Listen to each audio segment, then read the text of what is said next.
ತುಮಕೂರಿನ ಶಿರಾಗೇಟ್ ಕಾಳಿದಾಸ ಪದವಿ ಪೂರ್ವ ಕಾಲೇಜಿನಲ್ಲಿ ಕಾರ್ಗಿಲ್ ದಿವಸ್ ಆಚರಣೆ. ನಮಸ್ಕಾರ, ಇದು ನೀವು ನೋಡ್ತಾ ಇದ್ದೀರಾ ನಿಮ್ಮ ನೆಚ್ಚಿನ ಟಾರ್ಗೆಟ್ ಟ್ರುತ್. ನಾನು ನಿಮ್ಮ MJ.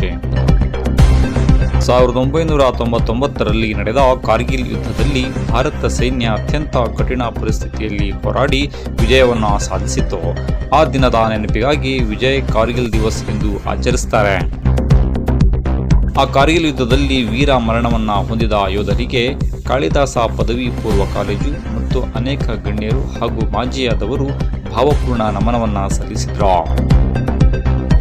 ಇನ್ನು ಈ ಕಾರ್ಯಕ್ರಮಕ್ಕೆ ತುಮಕೂರು ನಗರ ಮಹಾನಗರ ಪಾಲಿಕೆಯ ಶುಭಾರವರು, ಮಹಾನಗರ ಪಾಲಿಕೆ ವಲಯ ಆಯುಕ್ತರಾದ ರಮಾನಂದ್ರವರು, ಇನ್ನು ಅರೆಸೇನಾ ಪಡೆ ಮಾಜಿ ಯೋಧರ ಕ್ಷೇಮಾಭಿವೃದ್ಧಿ ಸಂಘ, ತುಮಕೂರು ಜಿಲ್ಲೆಯ ಮಾಜಿ ಯೋಧರುಗಳಾದ ಎತ್ತೇನಹಳ್ಳಿ ನಟರಾಜು ಅಧ್ಯಕ್ಷರು, ಖಜಾಂಚಿ ಚಂದ್ರಶೇಖರ್, ನಿರ್ದೇಶಕರಾದ ದೊಡ್ಡರಾಮಯ್ಯ, ಸಿದ್ದಪ್ಪ, ಸದಸ್ಯರುಗಳಾದ ಕೃಷ್ಣನಾಯಕ, ಸೋಮಶೇಖರ್, ನಾರಾಯಣಸ್ವಾಮಿ, ಸಿದ್ದರಾಮಯ್ಯ, ಉಮೇಶ್, ರಾಮಕೃಷ್ಣಪ್ಪ, ಶಿವಕುಮಾರ್ ಸ್ವಾಮಿ, ರವಿಕುಮಾರ್, ಶಂಕರಪ್ಪ, ವರದರಾಜು, ರಂಗಸ್ವಾಮಿ ಇವರೆಲ್ಲರೂ ಸಹ ಕಾಳಿದಾಸ ಪದವಿ ಪೂರ್ವ ಕಾಲೇಜು ವತಿಯಿಂದ ಸನ್ಮಾನ ಮಾಡಲಾಯಿತು.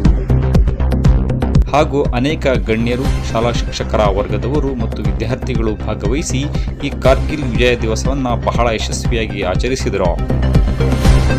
ವರದಿ ರಘುನಂದನ್ TR, ತೋವಿನಕೆರೆ. ಇದು ಟಾರ್ಗೆಟ್ ಟ್ರೂತ್, ಸದಾ ನಿಮ್ಮೊಂದಿಗೆ. ನಮಸ್ಕಾರ. ನೀವು ಹೇಳಲಿಲ್ಲ, ಅದಕ್ಕೆ ನಾನು ಕೇಳ್ತಾ ಇದ್ದೀನಿ. ಈ ದಿನ ಒಂದು ವಿಜಯೋತ್ಸವ, ನಮ್ಮದು ಏನು 27 ವರ್ಷ ಆಗಿರುವಂತಹ ಕಾರ್ಗಿಲ್ ವಿಜಯೋತ್ಸವ, ಈ ಒಂದು ಸಮಾರಂಭಕ್ಕೆ ನನ್ನನ್ನು ಆತ್ಮೀಯವಾಗಿ ಕಾಳಿದಾಸ ಶಿಕ್ಷಣ ಸಂಸ್ಥೆಯವರು ಕರೆದಿರ್ತಾರೆ. ಈ ಒಂದು ಪ್ರೋಗ್ರಾಮಿಗೆ ಬರಲಿಲ್ಲ ಅಂದರೆ ನಾವು ದೇಶದ ನಾಗರಿಕರಾಗಿ ಇದ್ದು ನನಗಂತೂ ಅದು ಸಮಾಧಾನ ತರಲ್ಲ. ನನಗಿವತ್ತು ಹೈಕೋರ್ಟ್ಗೆ ಹೋಗಬೇಕಾಗಿತ್ತು. ಆದರೂ ಇದು ಒಂದು ವಿಜಯ ದಿವಸ, ಎಲ್ಲರಿಗೂ ನಮ್ಮ ದೇಶದಲ್ಲಿ ಹುರಿದುಂಬಿಸುವಂಥ ಒಂದು ಕ್ಷಣ. ಇದನ್ನು ಯಾಕೆ ನಾವು ಪ್ರತಿ ವರ್ಷ ಮಾಡ್ಕೊಂಡು ಬರ್ತಿದ್ದೀವಿ ಅನ್ನೋದನ್ನು ತಮ್ಮೆಲ್ಲರಿಗೂ ಅರಿವು ಮೂಡಿಸಲು ಮತ್ತು ಮುಂದೆ ನೀವು ದೇಶದ ಒಂದು ನಾಗರಿಕರಾಗಿ ಮತ್ತು ನಿಮ್ಮಲ್ಲೇ ಎಷ್ಟೋ ಜನ ಯೋಧರಾಗ್ತಾರೆ ಅನ್ನೋ ಒಂದು ಕಾಳಜಿ, ಮತ್ತು ನಮಗೆ ಅದು ಒಂದು ಎಲ್ಲೋ ನೀವೆಲ್ಲರೂ ದೇಶಕ್ಕೋಸ್ಕರ ಆಸ್ತಿಯಾಗಿ ಹೊರಹೊಮ್ತೀರಾ ಅನ್ನೋದು ಈ ವೇದಿಕೆ ಮೇಲಿರುವಂಥ ಎಲ್ಲ ಗಣ್ಯರ ಆಶೆ. ನೀವು ಯೋಧರು ಒಂದು ಕಡೆ ಆದರೆ, ಪ್ರತಿನಿತ್ಯ ನಾವು ದೇಶಕ್ಕೋಸ್ಕರ ಏನೇನಿಂದ್ರಿಂದ ದೇಶನ ನಾವು ಮುನ್ನುಗ್ಗಿಸ್ಬೋದು ಮತ್ತು ದೇಶಕ್ಕೆ ನಾವು ಹೆಸರು ತರ್ಬೋದು ಅನ್ನೋದಕ್ಕೆ ಬೇರೆ ಬೇರೆದೆಲ್ಲ ಕಾರಣಗಳಾಗ್ತವೆ. ಒಂದು ವಿದ್ಯಾರ್ಥಿಗೆ ಯಾವತ್ತೂ ಶಿಸ್ತು ಅನ್ನೋದು ಬಹಳ ಮುಖ್ಯ. ಇದು ಶಾಲೆಯಿಂದನೇ ಶಿಸ್ತು ನಮಗೆ ಪ್ರತಿನಿತ್ಯ ಬರುವಂಥ ಒಂದು ಗಳಿಗೆ.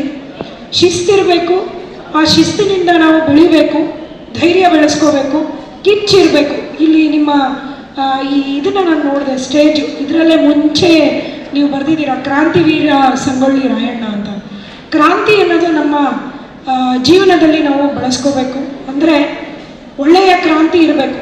ವಿದ್ಯೆ ಮೂಲಕ, ಶಿಸ್ತಿನ ಮೂಲಕ, ಧೈರ್ಯದ ಮೂಲಕ ದೇಶದ ಹೆಸರನ್ನು ನಾವು ಪ್ರತಿನಿತ್ಯ ಮುಂದಕ್ಕೆ ತರುವಂಥ ಕೆಲಸನ ನಾವು ಮಾಡಬೇಕು.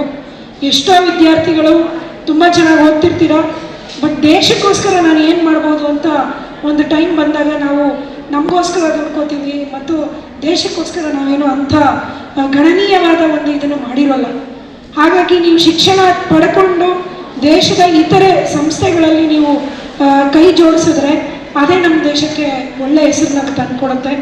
NCC ಮಕ್ಕಳು ಮುಂದೆ ಹೋಗಿ ಎಲ್ಲ ಆರ್ಮಿ ರೆಜಿಮೆಂಟ್ ತೊಗೊಂಡಿದ್ದೀರ, ಕೆಲವೊಬ್ಬರು ನೇವಿ ತೊಗೊಂಡಿರ್ತಾರೆ.